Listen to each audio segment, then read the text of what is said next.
రాజశేఖర రెడ్డి గారు చెప్పండి, I'm not going to accept, నువ్వు రాజీనామా ఇవ్వకు, ఇస్తావు నీ కుటుంబ సభ్యులకు టికెట్ ఇవ్వవు.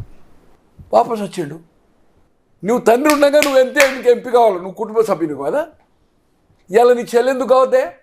ఇవాళ సూర్యప్రతాపరెడ్డి కొడుకే కదా ధర్మవరం ఎమ్మెల్యే, వాళ్ళ బాబాయే ఇక్కడ మన పెద్దారెడ్డి కదా, ఆ వెంకటరామరెడ్డి వాళ్ళ బావమరిదే ఎమ్మెల్యే కదా, చెవిరెడ్డి భాస్కర్ రెడ్డి ఇక్కడ ఎంపీకి వచ్చిండు కదా, కొడుకే కదా. కరుణాకర్ రెడ్డి అక్కడ తిరుపతి బోర్డు మళ్ళీ చైర్మన్ ఇచ్చినావు కదా, ఆయన కొడుకు ఎమ్మెల్యే ఇచ్చినావు కదా. పోనీ నీ బాబాయ్కి ఇచ్చినావు కదా, సొంత పిన్ని వైవి సుబ్బారెడ్డి కదా, నీ మేనమామకే ఇచ్చినావు కదా కమలాపూర్. అటువంటిది నిజంగానే నీకు ఆమెకి ఇవ్వాలని లేకుంటే ఆమెను ఎందుకు నువ్వు రాజకీయాల్లో దించినావు? ఎందుకు నీ తల్లితో చెప్పావు ఎంపీ ఇమ్మని, ఎంపీ ఇస్తా అని? పోనీ ఎవరైతే నీ తండ్రిని చంపడానికి రిలయన్స్ అని దాని మీద దాడులు చేయించినావు సార్, కేసులు అనేవి పార్టీ నుంచి సస్పెండ్ చేసింది సార్. ఎవరిని? వంశీచందర్ రెడ్డి అలా CWC member, national, now contesting MP, MLA కూడా అయిండు. ఆ కేసు అయిన తర్వాతనే ఎమ్మెల్యే అయింది కదా, ఎన్ఎస్సీ ప్రెసిడెంట్ ఉండే. ఇవాళ నా తండ్రిని చంపడంలో రిలయన్స్ హస్తం ఉండదని రిలయన్స్కు రెడ్ కార్పెట్ ఇచ్చి రాజ్యసభ ఇచ్చినావు కదా నువ్వు. నీ తండ్రిని చంపినకి ఇచ్చినట్టే కదా. ఈరోజు నీ తండ్రితో నీతో సేలైండు Konathala Ramakrishna, హారెస్ట్ politician in the state, వట్టి వసంత్ అండ్ కొనతాల రామకృష్ణ. అటువంటి పార్టీలో ఉంటే దాడి వీరభద్రరావు కౌన్సిల్ ఫ్లోర్ లీడర్ ఉండే టీడీపీకి. ఈరోజు రాజశేఖర రెడ్డి బతుకుంటే 7 కోట్ల అమ్మేవాడు అన్నాడు. అతన్ని తీసుకొని ఇతను బయటకు పంపించినావు కదా. రోజా నీ బట్టలు చింపింది కదా నీ నాన్నను, ఇవాళ నీ చెల్లె ఆమె. బొత్స సత్యాన్ని నీ తల్లి నడిపించింది కదా బై ఎలక్షన్ ఎమ్మెల్యేస్తే. ఫ్లోర్ ఆఫ్ ద హౌస్ ఇవన్నీ రికార్డు ఉన్నాయి, ఫ్లోర్ ఆఫ్ ద హౌస్. రోజేదేమో బయట, దాడి వీరభద్రరావు కౌన్సిల్ రికార్డులో ఉంది, అసెంబ్లీ రికార్డులో ఉంది. మీరు రాజకీయ వారసులు కాదు, ఆస్తిక వారసులు మాత్రమే మేమని చెప్పి ఒక సందర్భంలో ఆమె కళ్ళకు నీళ్ళు తెచ్చుకుంటూ కూర్చుంది గద్గద్ కంఠంతో.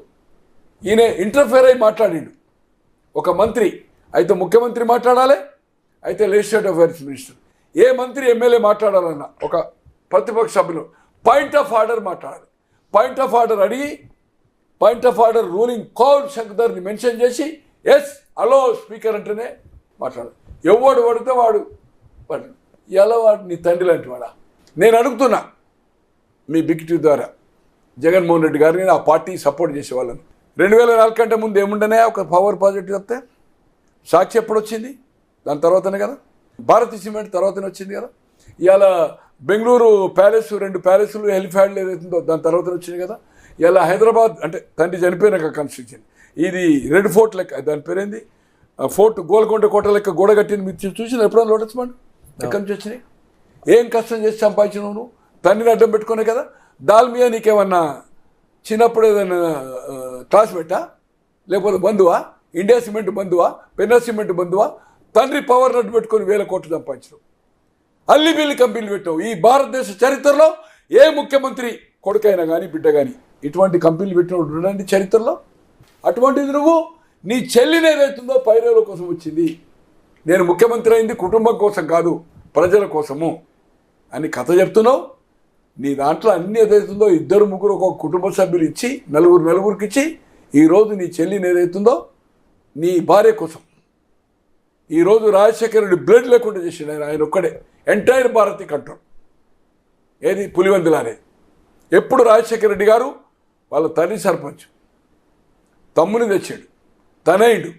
బట్ ఏ రోజు వాళ్ళు బంధువులైనా పాలోలే, బట్ ఆ కుటుంబాన్ని రాజకీయంగా వాళ్ళకి ఏదైనా హెల్ప్ చేసిండు, లోకల్గా వాళ్ళు సాయం చేయాలి తప్పితే వాళ్ళని రాజకీయంగా పైకి తెస్తే ప్రమాదమని ఎప్పుడు ఏదైతుందో. ఎందుకంటే రాజారెడ్డి గారు డిఫరెంట్ బ్యాక్గ్రౌండ్ అనుకోండి, బట్ రాజశేఖర రెడ్డి గారు రాజకీయాలు వచ్చిన తర్వాత ఫ్యాక్షన్ బంద్ చేసిండు. కాకుండా అతని పరిపాలన జగన్మోహన్ రెడ్డి గారు అన్నిట్లో ఓన్లీ ఆ నవరత్నాలే 2,65,000 పంచాడు. బట్ కొత్త ఉద్యోగాలు రాలే, పరిశ్రమ రాలే, రోడ్ కనెక్టివిటీ లేదు. తర్వాత మట్టి ఇసుక, తర్వాత ఈ సైట్లు ఏదైతే అవుట్ సైడ్స్ ఇచ్చారు కదా, అక్కడ ఉన్న అధికారంలో ఉన్న శాసనసభ్యులే ల్యాండ్ కొన్నారు, మళ్ళీ గవర్నమెంట్కి ఇచ్చారు. ప్రజలకు అందుబాటులో లేకుండే.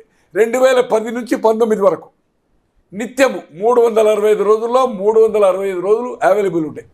ఢిల్లీలో ఉంటే 100 మందిని, జిల్లాకు పోతే 1000 మందిని, ఇక్కడ కూడా 1000 మందిని 5 గంటల నుంచి తండ్రిలాగా కలిసాడు. ముఖ్యమంత్రి అయినాక గాయబ్.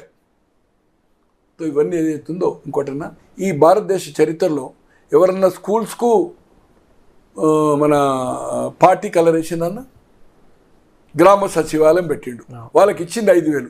మీరు చెప్పండి సార్ వెయ్యలు మినిమం వేజ్ ఎంత అని ఇవ్వాలా? అంటే ఇంకా 8-10 ఏళ్ళకి వెళ్ళి 270 కదా, 8,000 ఇవ్వాలి కదా, ఇవ్వలే కదా. తిరుపతి కొండపైకి ఇది పెడతారన్నా. ఇవాళ ఒక పాస్ పుస్తకం మీద ముఖ్యమంత్రి ఫోటో ఉంటుందన్నా.